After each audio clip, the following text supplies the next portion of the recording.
by David Leask and Tom Gordon. The broadcasting watchdog has made a provisional finding against Alex Salmond's show on a Kremlin TV channel. Ofcom said it had provisionally found that tweets read by the former First Minister on his debut on RT in November were not from audience members, despite the show giving an impression to the contrary. Mr. Salmond had claimed there had been an avalanche of messages from the public. However, it quickly emerged that one was attributed to an account that have never tweeted, and another was one of the workers on the Alex Salmond show.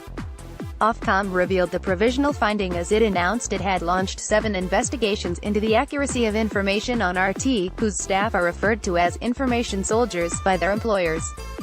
Ofcom said it was reviewing the station's license after a significant increase in problematic content since the Salisbury poisonings of former Russian double agent Sergei Skripal and his daughter Yulia.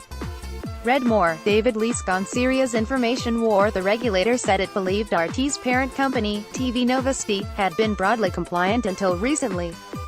RT's editor has described the channel as an information weapon. Ofcom said the investigations form part of an Ofcom update published today into the licenses held by TV Novosti, the company that broadcasts RT.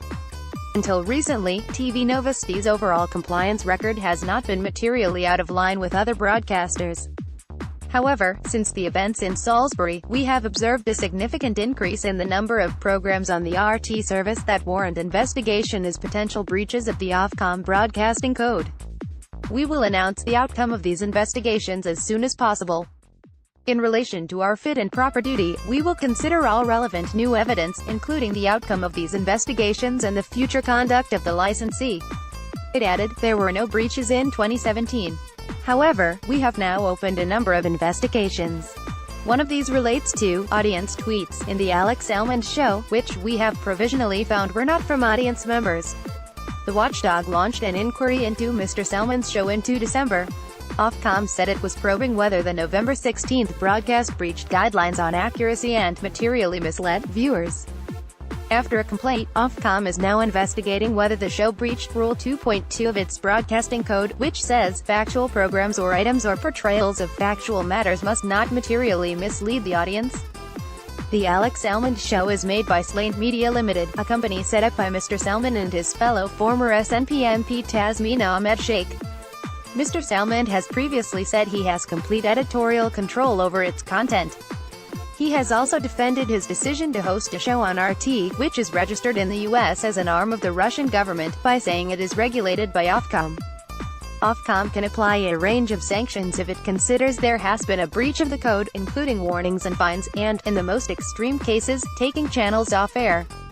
In November, the Alex Salmond show insisted the tweets were clearly genuine, and accused the Herald of losing all sense of journalistic perspective and objectivity when it questioned their authenticity.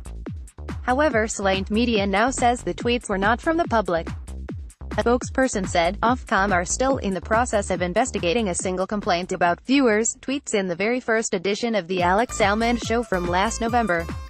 However, it has never been Slant Media's contention that the tweets, emails or messages from the first show were from viewers or audience members of that first show given, by definition, the very first edition of a pre-recorded show, unlike every single Alex Salmond show since that time, could not possibly present any messages or reaction from those viewers. This point is not in dispute. There have been no complaints about the content of any show since. Until Ofcom complete their procedures, their rules prevent us from disclosing further details.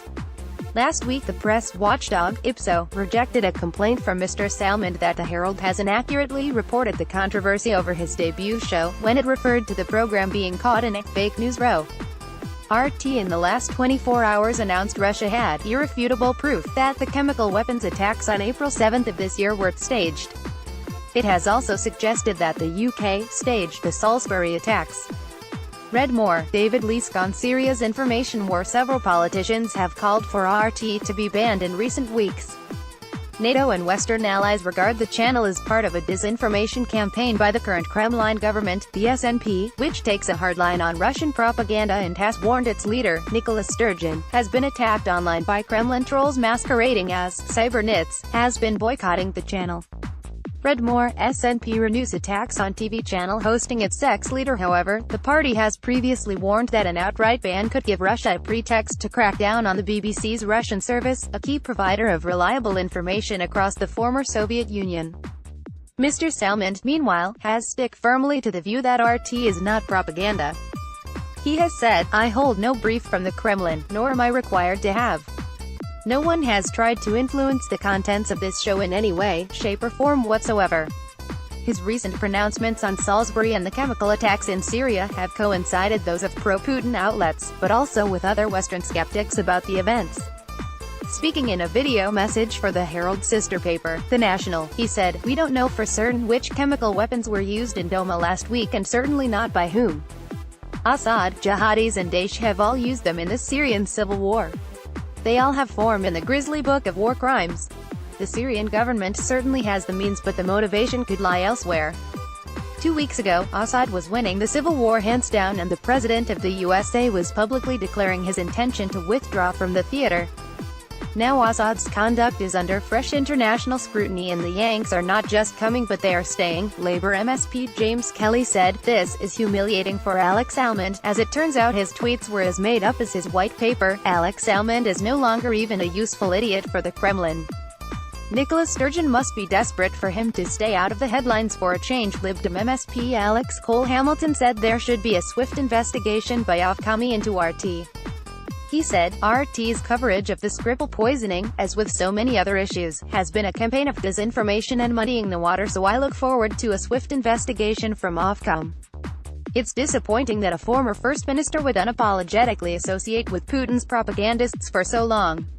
I have filed a motion in the Scottish Parliament, urging all groups and individuals in Scottish public life to take a stand by refusing future invitations for interview and to end any commercial relationships with Russian state-backed media outlets immediately."